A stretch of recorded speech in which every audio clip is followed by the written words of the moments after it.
Good morning, all. This is Tom Cogswell with the Transformation Center. Welcome to our webinar today, Lessons Learned for Conducting a Shared Community Health Assessment and Community Health Improvement Plan. We are excited to be here with Bentley Moses from Providence Core Center for Outcomes Research and Education, and really appreciate everyone joining us today. We know everyone is very busy, lots of stuff, COVID-related deliverables, everything going on in your world. This webinar will be recorded, so in case you have colleagues that were not able to make it, we'll send that out with a follow-up email with a link to these slides. I think we're all hopefully familiar at this point with Zoom and how everything works, but we'll just do a super quick couple of reminders here. You can join the chat, you can ask questions that way, and if you have a chance, if you're joined with the video, if you want to rename yourself and list your preferred pronouns, that's also very helpful to us. And I think that's it. So I think right now we're going to go ahead and turn it over to Bentley. We brought on to do some interviews and research looking at how CCOs and their CHP partners have been conducting a shared CHP, and just excited to engage in this work and have a great conversation. So Bentley, I'll turn it over to you. Thank you so much. Thank you everyone for joining today. My name is Bentley Moses. My pronouns are they, them, theirs. I'm a program manager with the Center for Outcomes Research and Education, and I had the pleasure of speaking with folks to learn a little bit about how people are conducting their shared CHP work. So in this presentation, we're really going to look at some key findings from an environmental scan that I conducted, as well as conversations with those key stakeholders, both locally and nationally. And the goal here is to understand approaches to and key lessons learned about how to conduct shared CHP work. So you will find all the information in this webinar. There's also resources listed at the end of the webinar. So when the slides are posted, there's a number of different tools and documents that folks can take a look at after the webinar. So I want to just start us off with some level setting around definitions for this work. Anona, do you mind kicking us off to frame our conversation? Happy to. So hi, I'm Anona Gund. I'm in the OHA Transformation Center, and I work with Tom and with a lot of you all on community health assessments and community health improvement plans. So this is how OHA, we have defined what a shared community health assessment and community health improvement plan is. So for CCOs, we define that as a single document that is fully owned and endorsed by each entity. And when we say entity, the requirement is for CCOs to have a shared CHP with local public health, nonprofit hospitals, and other CCOs that share the service area. And so that's how we define it actually being a shared Robert. CHP. Service calling you back. Do we have a question? Hi, Robert. Okay. Hi, Well, sounds like not everyone is muted. Tom, can you mute folks? I've seen that pretty common. They get trapped in between.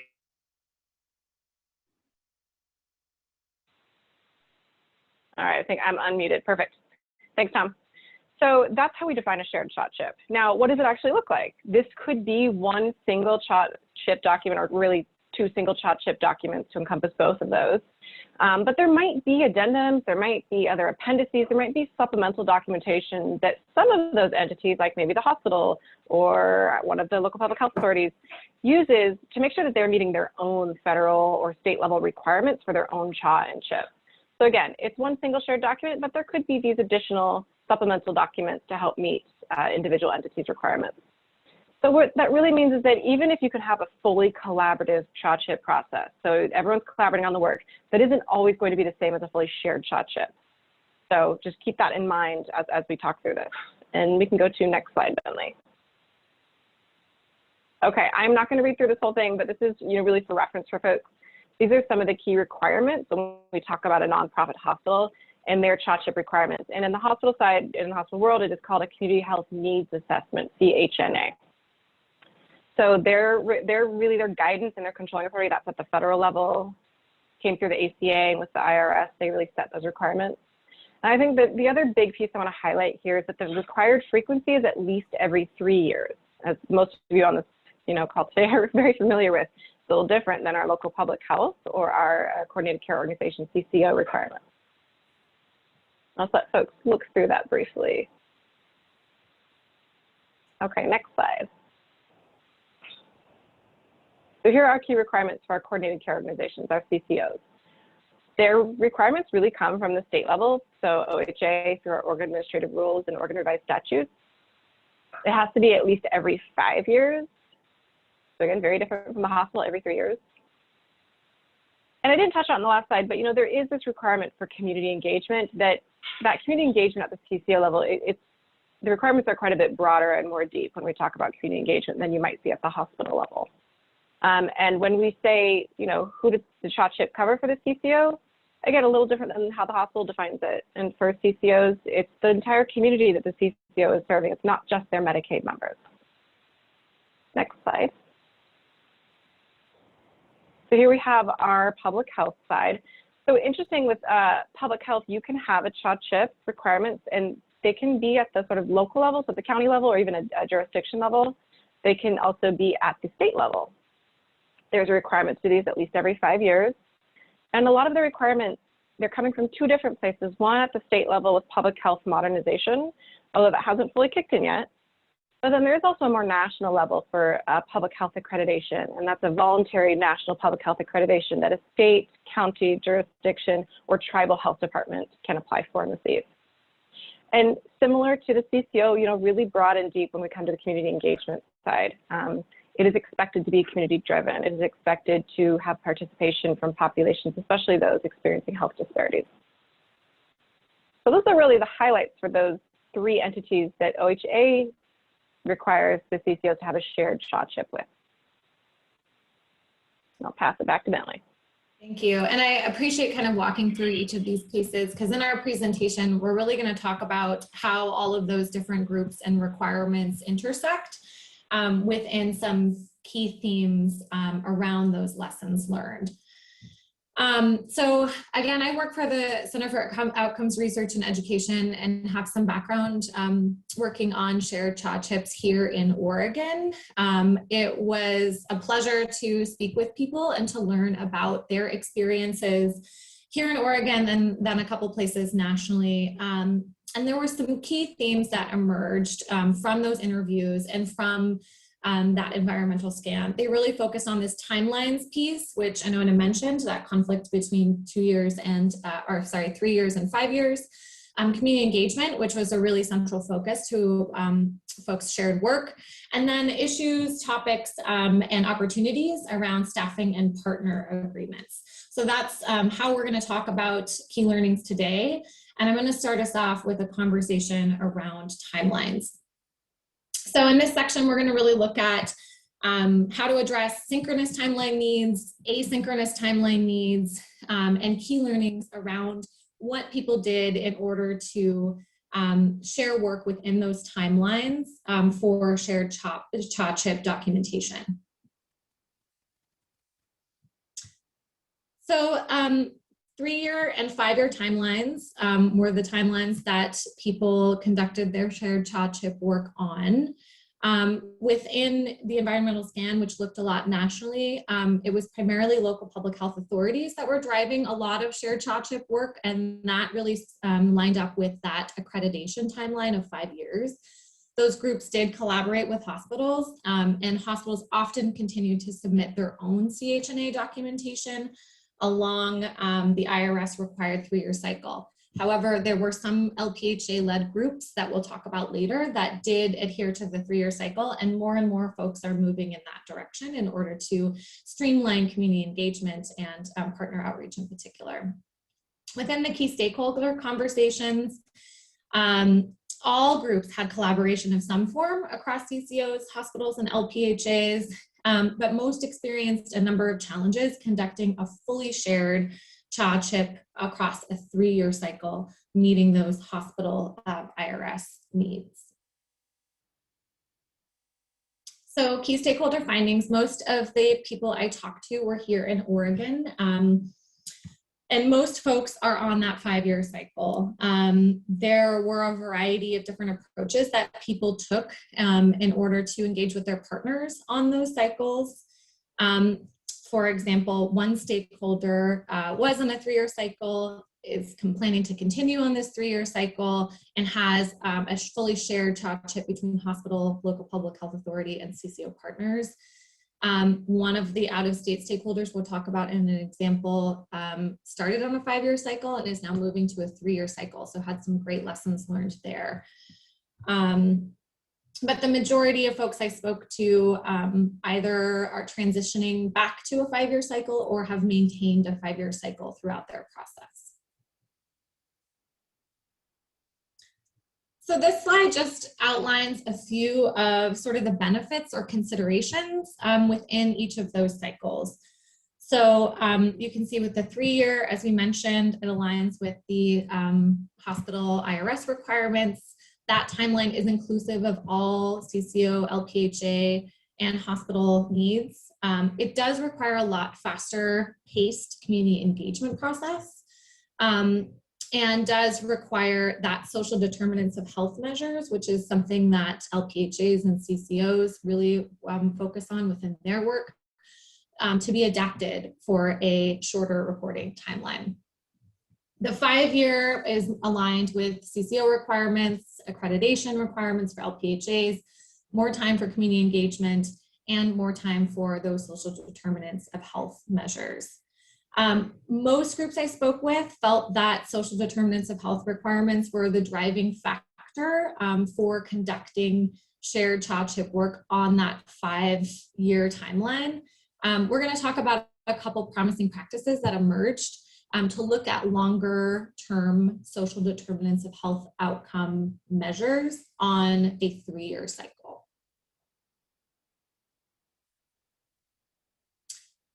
So, lessons learned from 3-year cycles. When folks were conducting on a 3-year cycle, hospitals often played a significant role in driving or resourcing CHP planning or coordination.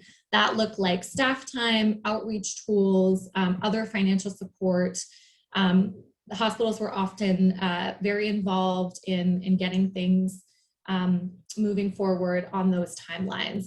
This also required CCOs and LPHAs to be more nimble and adapt to that rapid 3-year cycle, which worked really well for folks, especially in smaller service areas or people that had fewer partners to engage, or if there was a pretty high level of agreement already in the community about what measures might be of interest. Community engagement, which we'll talk in more detail about, still took a very significant portion of this timeline, with community engagement between 3-year cycles ranging from 6 to 12 months. I want to talk about a promising practice that emerged around 3-year cycles. Several groups mentioned that in selecting their social determinants of health goals, choosing goals that could be repeated across cycles was really useful in looking at longer term changes. So for example, selecting something that you could repeat for 3 to 5 cycles and look at changes over 9 to 15 years with the expectation that every 3 years that would stay the same or shift slightly, was something that folks use both in Oregon and nationally in order to look at social determinants of health shifts over a longer period of time.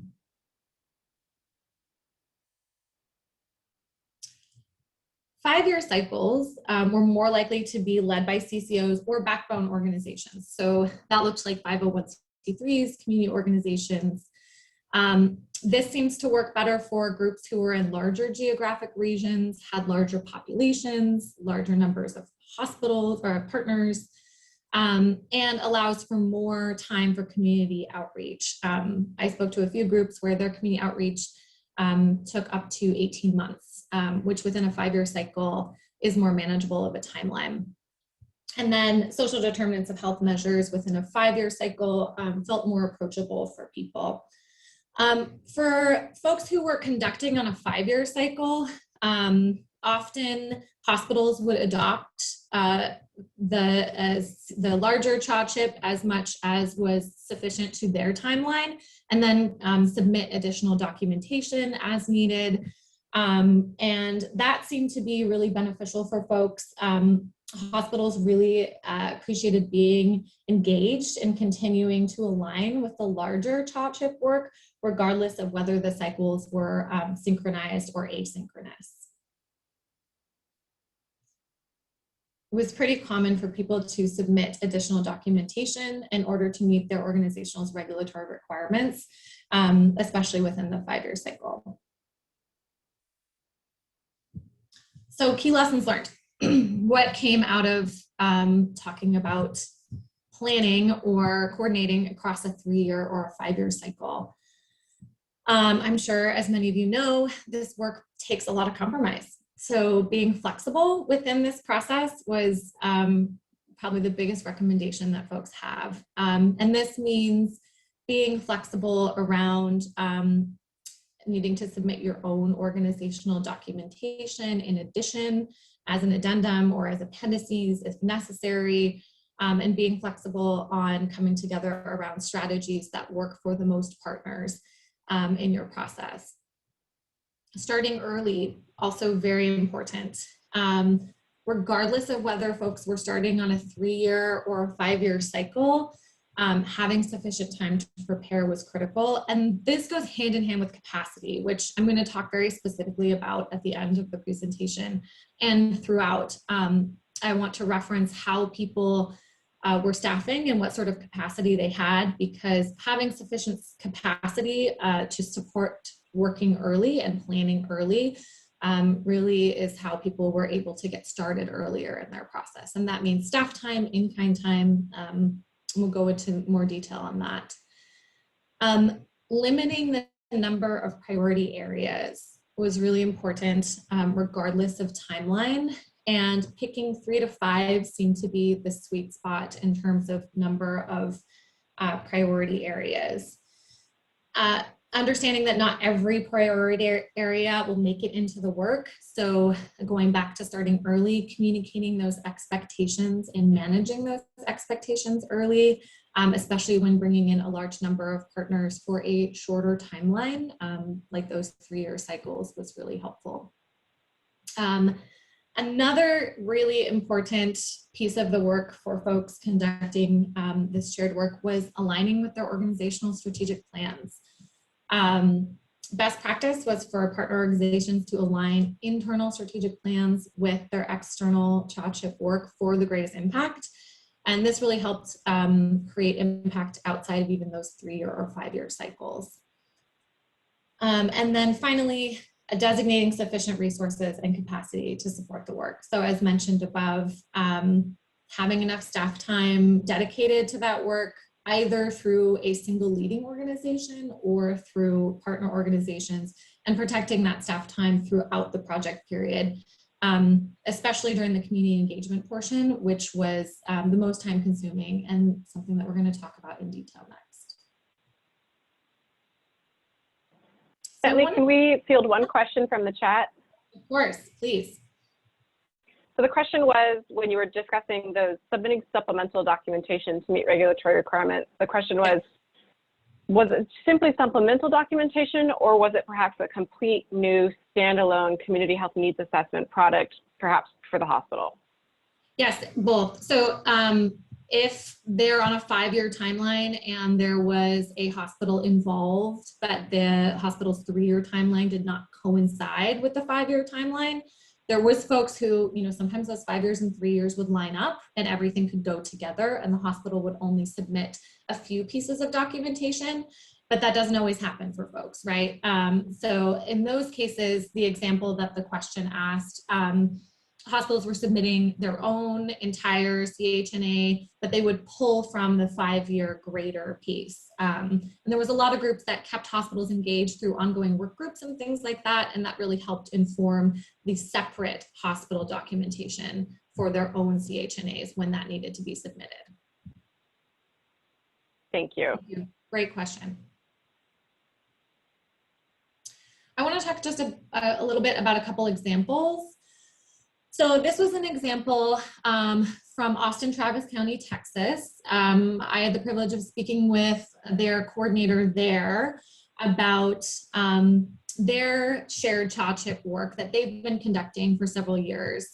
That shared CHA chip work spans the city of Austin and Travis County and includes 12 partners from multiple sectors. So we're looking at public health, health and human services, 3 hospitals, 2 medical schools, and other partners, including transportation. So it's a very large group of folks who are participating in this. It is led by the public health department. The staff is based in the health department, and the health department prioritized leading this work because of their desire for accreditation. Hospitals have been involved since the beginning. They were one of the examples where they started on a 3-year sort of by accident, and they were on that 3-year timeline once, and then they moved to 5, kept hospitals involved, and now they're moving back to that 3-year very intentionally. So we'll talk about that in a couple slides. So again, they have a full-time staff person that is supported by a core coordinating committee. Those work groups are representatives from each of the groups, and then decisions are made by the steering committee, so leadership from all of their partners. They use the MAP process to collectively develop a single shared CHA chip document, but shared by all partners across Travis County. And as mentioned, and similar to that question, either hospitals adopt the entire CHNA, the entire CHA chip, or they supplement with additional documentation as needed. The reason they chose MAP was they felt that MAP was comprehensive enough to cover all of the partner needs. So was more comprehensive than the IRS determinations and the requirements by hospitals. So hospitals felt really good about using this model.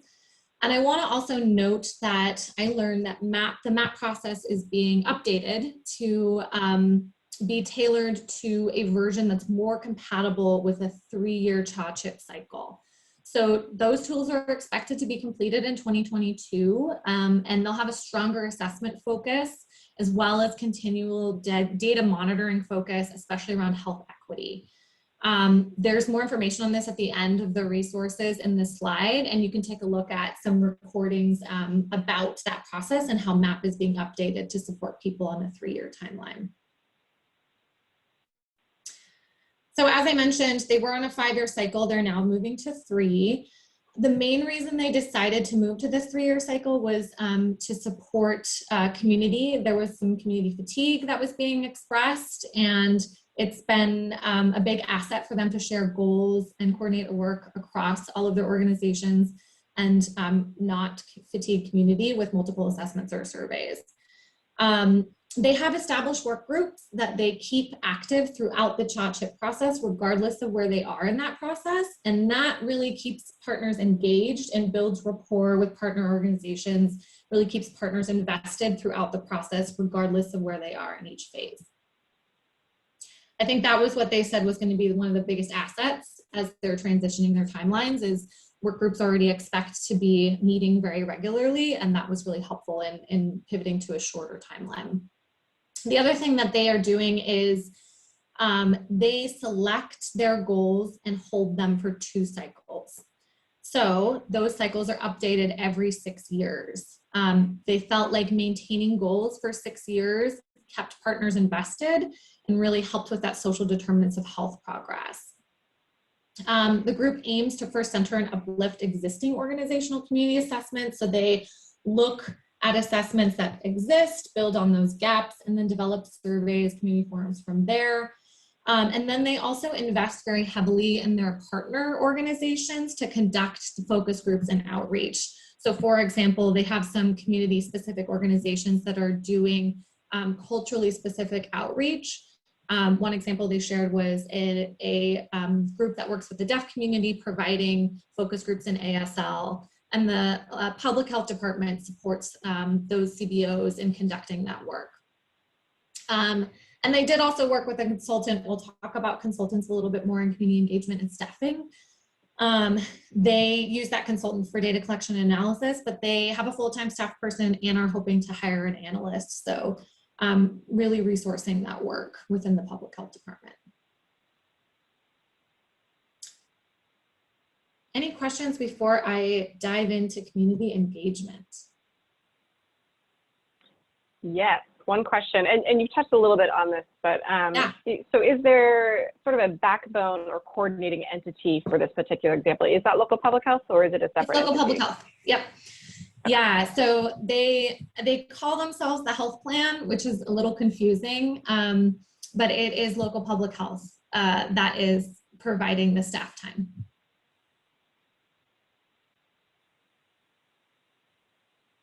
All right, community engagement. It's the big piece of the work. Pulled some really interesting things in this section. So I just want to emphasize that this really came through as one of the most important aspects in that shared CHP work. Really, the work success is defined by having intentional long-term community engagement strategies. For multiple key stakeholders, robust community engagement ensured work was community-centered, helped build community ownership of interventions, and supported community understanding of social determinants of health. This took a lot of time for folks and was really intentional. So I'm going to talk with you about a little bit of examples that people used, and then give you some case studies that I was able to pull from stakeholder interviews. So this is just a slide giving an overview of different methods that people use to conduct their community engagement. Most groups wanted to avoid duplication of efforts, so they all work together regardless of who might be leading. There was generally someone, either a backbone entity or a CCO that primarily staffed this time, but methods were conducted through partnership as well. Often multiple of these methods were used. Some of them were conducted in person, others via web-based platforms. So for example, focus groups and interviews really lent themselves to web-based platforms. People did conduct town halls and Facebook Live, and found Facebook Live to be really useful, especially for certain communities. And as many of us know, having spent the last year using a lot of online tools, sometimes that's really helpful for some communities, for other communities it's not. There were definitely folks that experienced less engagement from communities that may have poor internet access, less access to technology, or limited literacy. So everyone who conducted, especially in 2020, often had a mixed methods approach. Defining service area. And those first three slides that Anona shared, this is a big area for folks in wanting to find alignment between CCOs and their partners. So spending time up front to really research and align those service areas and select an area that is most broad and covers most partners, allowed for more collaborative outreach approach. Even if each organization had different needs, in most cases, all partners felt that gathering more data from a larger area was more supportive to long-term goals. And as mentioned previously, service areas may not align for all partners. There may be totally different service areas or exceptional service areas for some partners, in particular hospitals. That was an area where people supplemented with additional community outreach as needed. So as mentioned on this slide, hospitals in particular often served areas that were outside of even the region or the state. And so they would submit additional documentation such as amendments, appendices, doing some additional outreach to those communities in order to reach them. But the overall sentiment from hospitals was that this enhanced community engagement that was beyond their service area was really beneficial to their CHNA submission.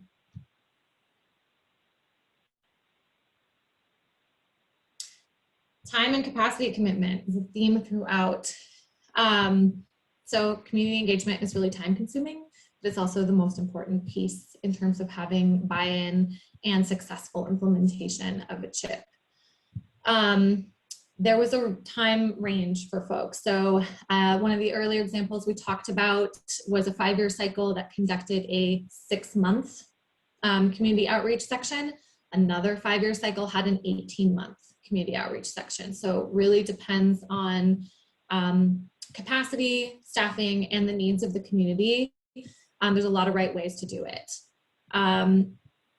And then the convening and coordinating entity was often the group that led the work. Staff from all partnering organizations participated in design implementation analysis, but often CCOs might be leading, convening, or facilitating the planning. There were also some groups that had backbone entities, so like a 501c3 that did that leading and convening. And they were really great in terms of building rapport with community because they were community-based already. And so there was several groups that found a benefit from having 501c3s lead this work, especially around community engagement. External consultants were really helpful for people here for a number of reasons.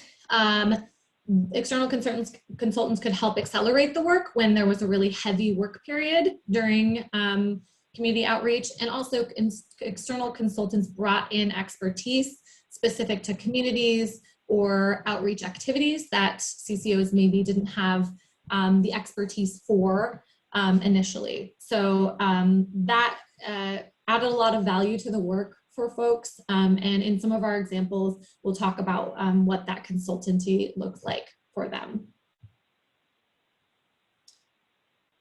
I want to talk really specifically about tribal engagement considerations.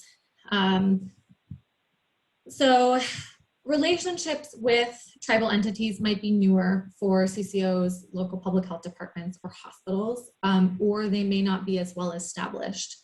That was definitely voiced in interviews, and developing these relationships is something that folks are focusing on, really intentionally planning moving forward. In developing those relationships, respect for tribal sovereignty is central. And what this means is respecting tribal goals, desires, and boundaries. So requiring tribal participation is not always feasible, nor is it respectful of tribal sovereignty. When invited to participate in CHP work, some tribal entities chose to participate while others declined. This goes hand in hand with respecting the level to which tribes want to engage. Some tribes may want to be highly involved in shared CHP work, participating in work groups and advisory councils. Others may want to pass along information through communication channels and be less involved, and others may wish not to engage, and all are entirely great responses to engagement requests. Tribes have their own priorities, goals, and strategies, and those center on their own values and requirements. And so hospitals, CCOs, LPHAs really should seek to support, complement, and uplift tribal work rather than asking tribal entities solely to align with CCO-led, 501c3-led, hospital-led CHP work. CCO tribal liaisons are a great next step in this. They can help support this work. Investing in those relationships is the first step towards meaningful engagement. So let's talk about a couple examples. I shared with consent, was able to speak with these folks about their experience doing community engagement. So Columbia Pacific CCO is work that's shared by LPHAs, hospitals, and the CCO. They're a large geographic area that encompasses 3 counties. And they used a participatory and popular education model. Their primary collection was narrative story and surveys. What they did at the beginning of their kickoff was invited folks to participate in a Transformation Center webinar to really level set and have a conversation about what it meant to do shared CHP work and community engagement. So that was a great way for people to ground in and start together on this community engagement process. They are on a 5-year cycle. They conducted their outreach in tandem with a cognitive edge consultant, and they used a product called SenseMaker to develop a platform for analysis.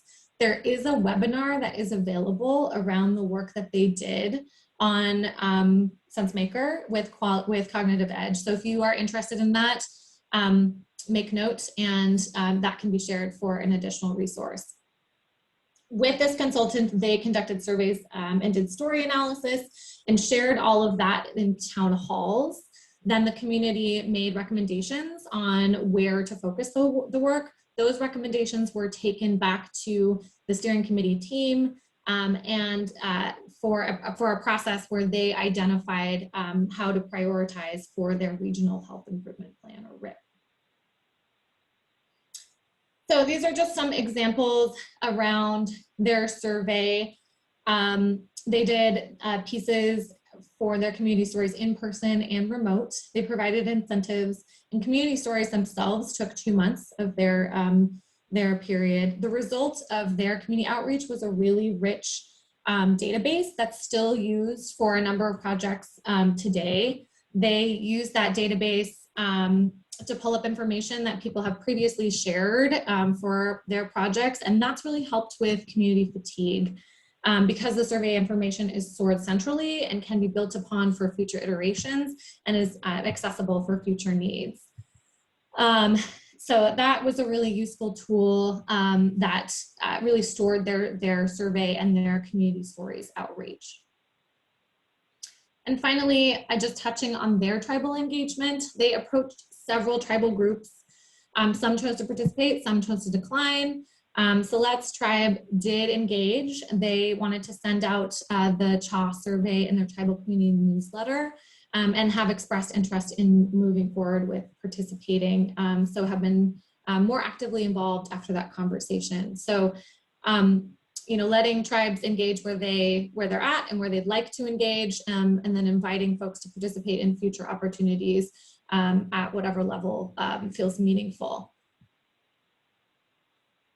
And then our next example that I want to talk about is Jackson and Josephine counties, so All In for Health. This was facilitated by the Jefferson Regional Health Alliance, All In for Health, which is a backbone entity. They have a half-time staff that was really responsible for coordination of the work. Decisions are shared between hospitals, CCO, and LPHAs. They were on a 3-year cycle, and they're moving back to a 5-year cycle. They utilized MAP, and they worked with a consultant both to support the development of the backbone entity and the organizational community the community engagement piece. They did community engagements across their region with a number of different tools conducted in Spanish and English. They really want to look at folks who may not typically be asked to participate, because they understood that the CACs would be involved, but CACs may not always represent people that they wanted to reach. So they really took a broad approach to a number of different communities, and their process took 6 months. So 6 months within their 3-year cycle. They found that having a really broad community engagement strategy was a value for all partners, especially hospitals.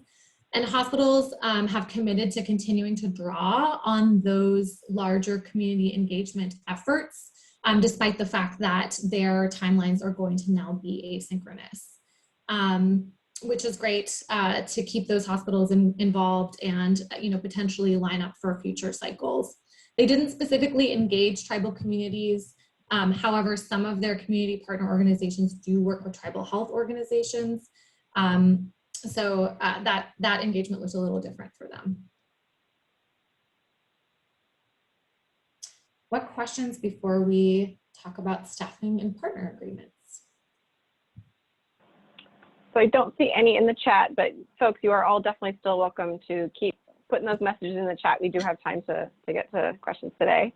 And then I'll note that Tom did add to the chat the link to the webinar that Bentley referenced when reviewing the Columbia Pacific CCO example and the EdgeMaker or the SenseMaker application that they were using. Thank you. They're using. So it's a great webinar for folks to take a peek at if you're interested in the process that they use. Thank you.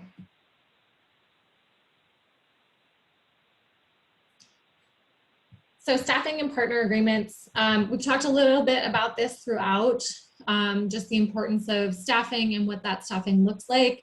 I'm going to talk about a couple different staffing models that people have used and just touch on the importance of different partner agreements and what those might look like. So stakeholders and partners, as we all know, are what drive this work. Collective impact on this scale requires appropriate resourcing. I really want to emphasize that. And that was something that came through in a lot of conversations was resourcing was really critical in order to comprehensively meet all of the needs of partners for their regulatory requirements and conduct outreach that was really touching upon all of the communities that the service area covered. Dedicated and protected staff time and expertise is critical.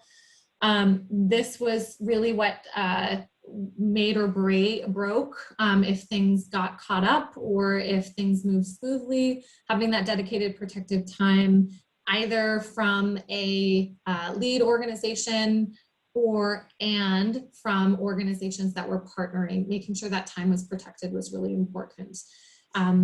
Otherwise, things could potentially slow down, and as other projects roll onto people's plates, it sometimes became more difficult if that staff time wasn't specifically protected for this work. So this slide has just an outline of a few different convener models. These are the ones that I ran into most commonly in conversations with key stakeholders sharing their lessons and also in the environmental scan. The backbone entity was a great example, and that was a separate entity that was not a CCO, a hospital, or a local public health authority that was convening the work. As I mentioned before, this was often an add value for folks in that community engagement piece, as CBOs had a more on the ground level connection to communities for some groups. That was either a part-time or a full-time model and was paid for by grants or contributions, most commonly from CCOs or from hospitals. We've also got the model where either the CCO, a hospital, or a local public health authority is the lead. This is where there's like a half-time or a fully funded person who's really holding the work at either of those organizations. Other groups are contributing in kind. Most typically in Oregon, this looked like a CCO providing that staff support. And nationally, it was most often a local public health authority. I found that with the local public health authorities, that was often larger local public health authorities that were staffing that. So want to acknowledge that didn't see a whole lot of example for smaller local public health authorities that might be more relevant to our work in rural communities here in Oregon. And then finally, there was a couple models I saw that were like a hospital CCO co-staff lead where funded time was hosted by a CCO and by a hospital. So there was someone who was really driving like the CHNA work at the hospital and someone who was really driving the CHA work at the CCO, and they worked extremely closely hand in hand. And that was a shared facilitation model. In these cases, and actually it's put in this bucket, but I think across the board, there were examples of either hospitals, local public, or either hospitals or CCOs supporting some of the local public health authority time. Local public health authority time was really, really important. And often local public health authorities here in Oregon had a lot of competing priorities and had a more challenging experience engaging at times because of how many competing priorities came up for folks in local public health. So having hospitals or CCOs providing like a purchase of some of that time and supporting some of that time was one strategy that was recommended by folks.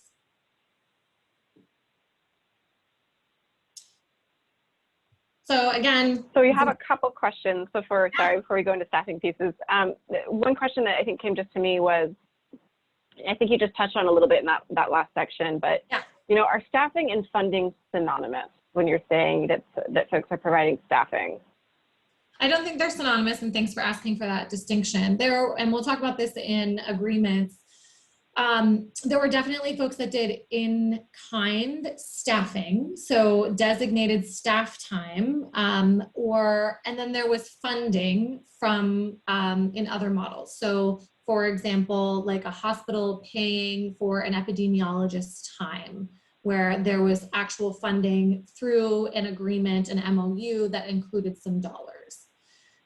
Both of those models work great. It really can depend. I think sometimes when there's funding involved, those boundaries can be really clear because those expectations are being paid for by that outside organization. Thank you. And then Yeah. one other question. Oops, I have to scroll back up to grab the question. So when you were looking at these different models, did you get any information about the satisfaction from the contributing organizations for one particular model versus another, or just for that model? That's a good question. I didn't get a lot of information on the satisfaction. The feedback I did get was more about like the amount of time. So if there was a like a part-time designation, that was more likely to have people like run out of capacity. For full-time designation, that felt more reasonable for the amount of work that was being done. That's probably the only measure that I specifically asked about that had to do with satisfaction, but that's a really great question that I could do some follow-up on. Thank you. And then one more question before I move to the next slide, and then I'm going to move us to the next slide so that we can get through everything. And I may be able to answer part of this. The question is, are there numbers available for the breakdown and who is the lead in different areas? So how many LPHA leads, how many CCO leads, or is there some sort of table that looks at these models for the state? And does that include funding or staff time allocations? And what I can say is that we don't have that breakdown for every region in the state. We know what it looks like in some regions, but we don't have a table that tracks it for every region. I don't know if you want to add anything to that, Bentley. I mean, I have information from the scan that I'd be happy to share, but that's not a comprehensive picture of what is taking place across the state. And, you know, I didn't run across anything that really gave good examples from a national perspective in that kind of platform. Thank you. Yeah.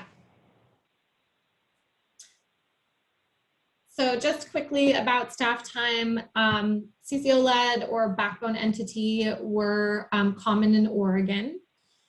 Part-time and full-time staffing models exist, but full-time coordination support, as I mentioned, especially during community outreach, was something that people emphasized as important. Local public health authority participation was critical. So that example of epidemiologists, really important to have involved in the work. LPHAs often were reported as under-resourced. And so finding models, the creative models for supporting that resourcing, such as CCO support or hospital support, as in paying for that time, was a suggestion that was carried forward in order to ensure that that participation from the local public health authority and that FTE could be dedicated to the project throughout the project period. And then really looking at gaps in each partner's capacity and resources from the get-go. And those gaps might be data availability, funding resources, staff time, as we talked about, and then leveraging what organizational strengths, access, or resources were available was helpful in kind of filling those gaps and ensuring that there was appropriate resourcing and staffing considerations throughout the project period. And that really helped foster better collaboration and efficiency. So doing that assessment early on. And then lastly, I just want to talk about agreements and accountability between organizations. This came up again and again as really important as part of that start early conversation. Having really clear written MOUs, data sharing agreements, or other agreements can super help clarify resources, assess and highlight gaps, as I mentioned, and provide a grounding documentation to lay the foundation of expectations for the work moving forward. Clearly outlining those commitments from each organization's, including roles and expectations, was important, and that might look like governance roles, expectations from leadership and decision-making power, putting that in writing and having those outlined, project staff, in-kind staff that's designated, any sort of data sharing, and then communication and accountability expectations was another example. And then finally, as I mentioned before, protecting that staff time, that in-kind staff time or other resources specifically for this project period was really important for folks. There are lots of examples of MOUs or data sharing agreements online. There's a couple resource references at the end of this slide deck, but folks will want to talk to their legal entities and their legal advising groups in order to determine what the best path forward for those agreements might look like. So with that, I think we've just got a few minutes for discussion or questions. So again, folks, feel free to type into the chat box any questions you have. I know that from the OHA side, we're very interested in what additional supports folks are looking for. I think that would be really helpful for us, and I will start reading out some of the chat questions. Cool. So the first question I have for you, Bentley, is how often did you see examples where something was completely outsourced? Oh, like the entire CHA or the entire CHP, or is the example something like the entire community engagement portion? Sorry, clarifying. I think it's the entire piece, so the entire CHA CHP. So one example is that, you know, in the metro area, co-imagine helping with the previous DHNA cycle. Yes. The stakeholders that I spoke with did not include the metro area, and for most of those, they use consultants for just portions of the work or complementary skill building around the work. I didn't see as many examples where the whole piece was outsourced.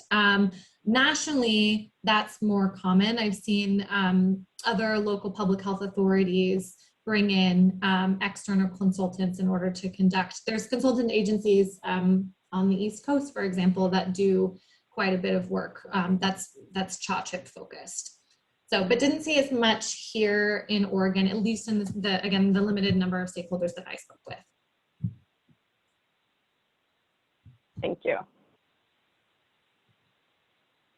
All right, please, again, feel free to put your questions in the chat. So here we go. Oh, it's a good question.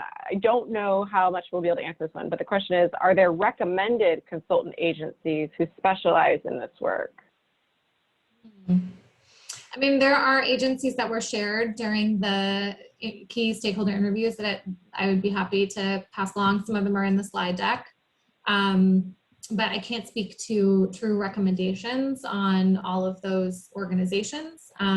But we are doing some one-on-one TA where you might be able to have a chance to talk with folks who've worked with consultants. Anona, other additions to that? Yeah, that's a good idea when we're talking about the follow-up technical assistance. And I would say from the OHA side, I mean, there's not any one consultant that we recommend you use or work with. I think it's really important when you are looking at consultants, especially if it's going to be fully outsourced, is, you know, do they understand the context of your region, your community, as well as sort of the context in Oregon, since we have a slightly unique context where coordinated care organizations, so the managing care entity having to own and be a part of that collaborative process. So I think that's just a key thing to keep in mind when we're talking external consultants. It looks like there was a bit of a follow-up to the consultants piece. So what about assistance with understanding whole population health equity data? So if there are consultants that specialize in that whole population health equity data. And again, I don't think from the OHA side we have one recommended consultant, but it sounds like potentially if we have ideas, we can add them in some of the resource slides after this. Anything you want to add to that one? No, I would agree. I mean, I think there's a lot of fabulous groups in Oregon that work on equity data and equity related community work. So I'd be happy to share just examples of organizations, but I completely agree. You're going to have to evaluate what that looks like based on your community and what your specific needs are. That would be great. Thank you. Sure. Okay, another question. Let's see. So did you come across any discussions of how to engage leadership guiding this work and the ones making decisions about allocation of resources especially if that leadership staffing has changed over time. Maybe they were reassigned during COVID and just don't know the full context about a regional CHP effort and contracts. Yeah. It's a good question. That's a good question. Yeah, and I think that's where a lot of those conversations about, MOUs or having agreements can kind of help, is doing that prep work with your leadership, saying that, and this did come up, folks didn't have those clear expectations with leadership going into it. So doing some sort of, introductory, here is our work, here are the expectations that we would like to have, like what does that commitment actually look like, and getting that in writing and having that back and forth conversation in developing a shared MOU can really support the development of clarifying what those expectations are and elevating to leadership the importance of protecting that time and the expectations around their decisions. And it's such a good question because we know that leadership buy-in is really key for this work. So good question. Yeah. Okay, next question. So how do you determine what is an adequate number of community surveys when we're talking, I assume this is related to community engagement. So how do we know if we've done enough? That is a good question. I would say, a lot of that is going to depend on your service area size and, the power of your statistical analysis. So I'm not a statistician. I can't answer like the details to that, but if your community is a larger service area, you probably have data that's at least giving some, representation of what percentages communities are within some demographics. So wanting to make sure that your survey outreach is bringing in information that is proportionately representative of those communities. And again, so CORE has a number of folks that do data assessment around pieces like that. And there's a number of groups around Oregon that can help you with your analysis and your sort of statistical power for that outreach piece.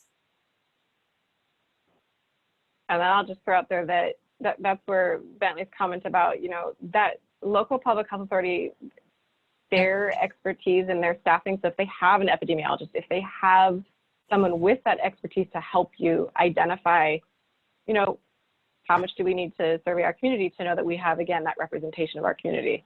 So it's a key piece. Yeah, thank you. And emphasizing that, making sure that they have that designated time to participate and really think through those questions with you in partnership is super helpful. All right, one question, and I don't know if we'll be able to answer this, but I at least want to call it out, and Tom, we might have to do follow-up on this one. So I heard that the state public health side was collecting ACEs data and analyzing it, but have not been able to track it down to access it. And perhaps there was pandemic disruption in that, since public health, it sounds like, was leading that work. So Tom, let's do some follow-up. I think we can reach out to the Public Health Division's Director's Office to see if we can find out anything about that. Next comment. Oh, this is a great one. This is, it's a need and a want coming from someone. They would like to see peer learning network led and coordinated by OHA when it comes to CHP. And this came through with Bentley's work. And so we've heard it there. I appreciate hearing it here too, because it helps us support the case for potentially doing something like this. So keep letting us know if that's wanted, and Tom and I will work on that. Let's see. And again, a good follow-up question, that any peer learning network should include public health staff. Thank you for calling that out. I would just like to say, if we were to do some sort of peer learning related to this through the Transformation Center, if that was a support that we were able to have in the future, the goal would be to not limit it to CCOs. We would want to see CCOs and their partners who are collaborating on or have a fully shared CHP with them. So good call out. There was a model that got called out there. There's the OHA, LPHA accreditation work group. I know that model. I actually used to lead that work group when I was in the director's office. That is a good model to follow. Or potentially CLO, so Coalition of Local Health Officials, could support or provide input on setting up and sustaining peer networks. So thank you for calling that out. Not necessarily a question, but a great comment that, public health doesn't always have epidemiologists on staff. I know some local public health, they share one epi between 2 or 3 counties, and maybe their counties have none. So that's a great call out, and it's a resource support. Sounds like that is needed, that epi support. And Tom says, we're wrapping up. Don't forget to do the eval. It's in your chat there. Bentley, I'm going to pass it back to you to just close this out in this last minute here. I'm actually going to pass it to Tom to close this out. Because I think you're doing the next steps here. We're passing the baton back and forth. Thank you for having me all.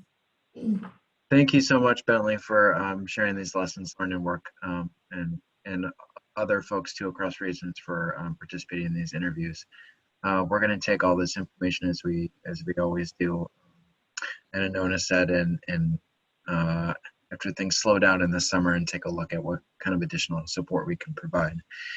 Kind of on that note, in this last slide, you'll see there's an opportunity to participate in other facilitated small group sessions. If you're interested in doing that, please reach out very soon, as we are in early June already, and these small group discussions would need to take place by June 30th.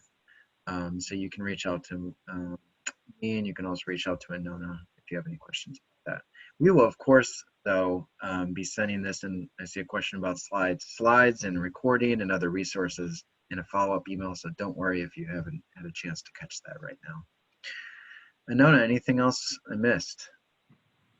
Nothing to add. Thank you, Bentley. This was great. And yes, more resources, slides, et cetera, are coming soon. I appreciate everyone attending today. Everyone. Thanks all.